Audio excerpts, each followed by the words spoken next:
Well, hello, children. It's Grandpa Joe again. And, I've talked a lot in these videos about a lot of negative stuff, right? A lot of rough times. So I figured I would talk about some of the fun times I had growing up. So probably the funniest, the best time that I had as a child was in the fourth grade. And it all had to do with one person, this guy named Clay Thompson. Now, Clay was hyperactive, and he may have had some other conditions, but he was very, very hyper. And so he was in trouble a lot. And this was in a new school. It was a private Christian school. It was a new school, so all of the teachers were new, and our teacher specifically, this was her first teaching job. So, as I said, Clay was hyperactive. He'd get in trouble. And so it was always just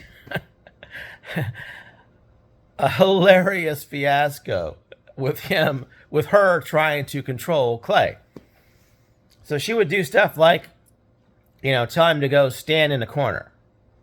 So he'd go stand in the corner, and then when she would turn around, he'd run to the other corner. So he would be in the, she'd turn around and he'd be all the way across the room. And it's like, what are you doing? I told you to stand in the corner. And he goes, I am standing in the corner. And she goes, get back over here, in this corner over here. So he'll go over there, and then as soon as she turned her back, he'd be back in, the other corner. And then, so she started doing this thing where she would draw a circle on the chalkboard and tell him to stick his nose in it. So she would draw it up high so that he would have to stand on his tiptoes, right? So she would do that, and he'd stick his nose up there. And as soon as he turned his back, he would erase that and draw his own circle. Yeah. So she turned back around, he'd be standing there, but he'd have his nose in the circle. And then he'd draw it further down the chalkboard away from her, that kind of thing. And I don't know how many times, one of his favorite things to do, like I said, when she put him in the corner, he'd run to the other corner. Well, that was by the door to go outside. And the way the school was built, everything, the only door was an external door. So there's like a covered sidewalk outside. So he would go over to the corner, and then he would, when she wasn't looking, he would open the door and go outside. So she'd turn around and he'd be gone. And of course, then she'd go looking for him, whatever, and find him, and then send him to the principal's office. Well, also in the classroom, on the opposite side where the door was like a closet for coats and stuff like that. So this one time, same scenario, got in trouble, standing in the corner. Then he goes back to the back, but instead of going outside, he runs and gets in the closet. and then she goes outside. He sticks his head out, and she goes, is she gone? And then he runs over the door and locks it. So she spends quite a bit of time outside looking for Clay and can't find him. And I guess she went to the principal's office and told, to look for him. And then she goes back to the classroom and she's locked out, and there's Clay looking at her through the window, waving, hey, how you doing?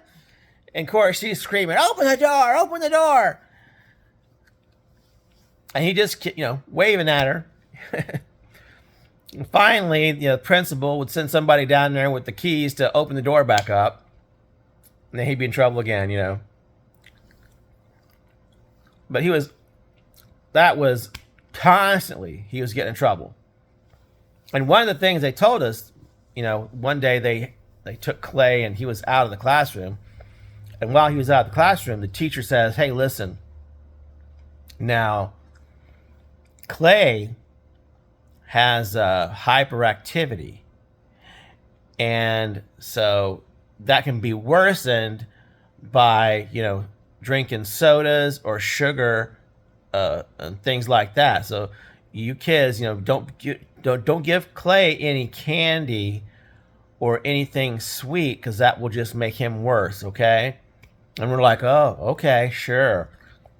And of course, worst thing they could have done, because now everybody is giving him everything they have in their lunchbox that contains sugars. He's eating Ho-Hos and Twinkies, Ding Dongs, whatever kind of candy that anybody has, they're giving it to Clay. And then we just watch him explode, just go insane. It was awesome. So, she basically couldn't control the kid. So finally, she's had this idea that she would, stick him under her desk. So he's like, I guess she figured, she could, make sure he doesn't run away. So she tells him to sit underneath her desk. So she's got, regular desk with a modesty panel. And he's sitting down there. And she starts giggling, right? And she's like, telling him to stop. So he was down there, and he pulled off her shoes and was tickling her feet. And then he takes her shoes and throws them out from underneath the desk all the way across the room. Just couldn't stop the guy. And so he was always getting in trouble, always. And always being sent to the principal's office. I don't know how many spankings this kid got, because it was back in the day when you'd spank kids for misbehaving. And this poor kid, he got more than his fair share of spankings, that's for sure. And so one day, we noticed that the clock was freezing every now and then. So it'd go around and it would stop, and then it'd keep going again, So it'd go around, stop, and then start again. And the kids started betting on what number it was going to stop on, right? And so everybody in the class got involved in this, and we were like, as kids do, I bet you $1 million, and so we would take a piece of paper and we would write $1 million on it. Here you go, here's your $1 million. So there we were, gambling with fake money that we were making. And the teacher walks in, and there's everybody is in a group, passing papers back and forth and staring at the clock. And she's, says, what are you kids doing? And he's like, oh, well, we're betting on the clock. And she goes, what are you talking about? And he says, the clock is broke. It says it's every now and then it will stop. So we're betting on where the second hand will stop. And she goes, there's nothing wrong with the clock. You guys just get back in your seats. She goes, yes, it is too. It's messed up. And she goes, there's nothing wrong with the clock. And he says, yes, there is, because she's looking at it. It seems to be working. And he goes, yes, there is. He says, I bet you $10 million it's going to stop on the 5. And she goes, all right, fine. And it goes around, and sure enough, stops right on the 5. And he runs up there, oh, you owe me $10 million. Pay up, So she sends Clay and all the boys to the office for gambling. Now, the girls were doing the same thing, but for some reason, they didn't have to go to the principal's office. So there we are in the principal's office, all of us boys. Now, I was used to getting spankings, from my dad, so I wasn't really concerned about that spanking. I was more concerned about the spanking I was going to get when I got home. So if I got a spanking at school, I got a beating at home. That's the way things were. So I wasn't afraid of the spanking there, but I was pretty upset that, now I'm going to get a beating when I get home because of, this whole thing. And so the principal walks in and he's like, "Hey, Clay." And he's like, "Hey, Mr. Johnson." He goes, "What are you guys doing here?" And Clay says, "Well, I bet the teacher that the hand was going to stop on the 5, and she lost, and she got mad and sent us all up here for betting on the clock." And he goes, "Is that so?" He's like, "Yeah." And all the other boys were there, and some of them were crying. He's looking at him. He goes, "What are you crying about?" And he goes, "We're going to get a paddling." And he's like, "So what? I get paddlings all the time." He says, "It don't hurt that bad." He says, "Mr. Johnson, he doesn't hit that hard." He says, "It's Miss I can't remember her name, Kalisco or something like that. Miss Kalisco." They said, "She hits really hard." I said, "But if Mr. Johnson does it, then it won't be so bad. You bend over, he gives you a spank, that's it, it's over. So stop crying." He wasn't concerned at all. But the principal, he's listening to Clay, and he says, "You guys said don't bet on the clock anymore, okay? Just get back to class." And he's like, "Clay, leave the teacher alone. Don't stop bothering her, okay, please." And he goes, "All right." He says, So we won't bet on the clock no more. So we all won't bet the clock. And that was the end of that. Nobody got spanking. But it was just, a constant thing, him getting the better of her on a daily basis. And there were some other kids. There was a guy named Sylvester. And he usually did this in Mr. Gilner's class. So there was this guy named Mr. Gilner. And I think he did social studies and history. So we were in his class, and Sylvester could do a pretty good impersonation of the intercom. So, there was an intercom in each classroom, and it was at the back. The speaker was at the back of the classroom. And so Sylvester, he sat in the back. And so every now and then he would go, "Mr. Gilner, Mr. Gilner." He'd hold his nose. "Mr. Gilner, please report to the office, please, Mr. Gilner." And so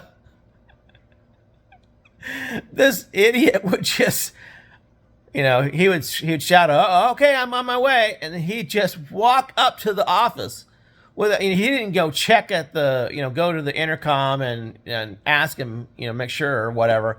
He would just take off to the office. I don't know how many times that Sylvester got him, but it was, at least 3 or 4 times, where he would, do that Mr. Gilner come to the office, and he'd just, take off immediately, go, "No, you guys stay in your seats. I'll be right back."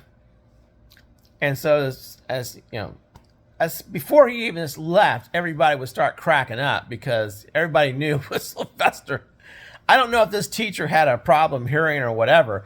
It was pretty good, I have to say. Sylvester did a good job. But, it was pretty obvious, what it was. But he got Mr. Gilner at least 4 times before he wised up and would, go up and ask, did you call me here? And then, of course, he never figured out it was Sylvester that was doing it. So he's like, "Who's doing that? Whoever's doing that, you stop doing that." But he never figured out it was Sylvester. But it only worked with Mr. Gilner. He tried it with other teachers, and they immediately call him for it. So only got away with it with him. But so there were some good times mixed in with the bad times. Did have a lot of fun with the kids at school, especially watching Clay. Now, I didn't play with him much because he was super hyper and very aggressive. So he would, he would end up hurting you if you weren't careful, because he was just completely out of control. But it sure was good to light a match and watch him explode.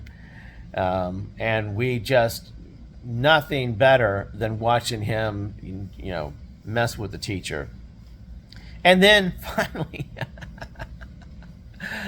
so at the end of the school year, our teacher, she's talking to us, and she's up there crying. And he says, you children are terrible.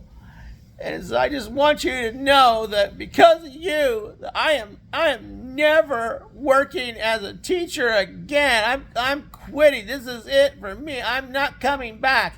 And Clay jumps up out of his seat and screams, "Yay! We did it!" And of course, she just starts sobbing. And everybody in the classroom starts dying and laughing. And that poor woman, completely gave up on her career as a teacher thanks to Clay Thompson. He just completely destroyed her. So there were some good times.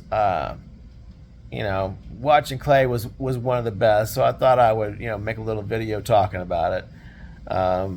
Those were definitely some good times. And I hope Clay and the rest of those guys are doing well.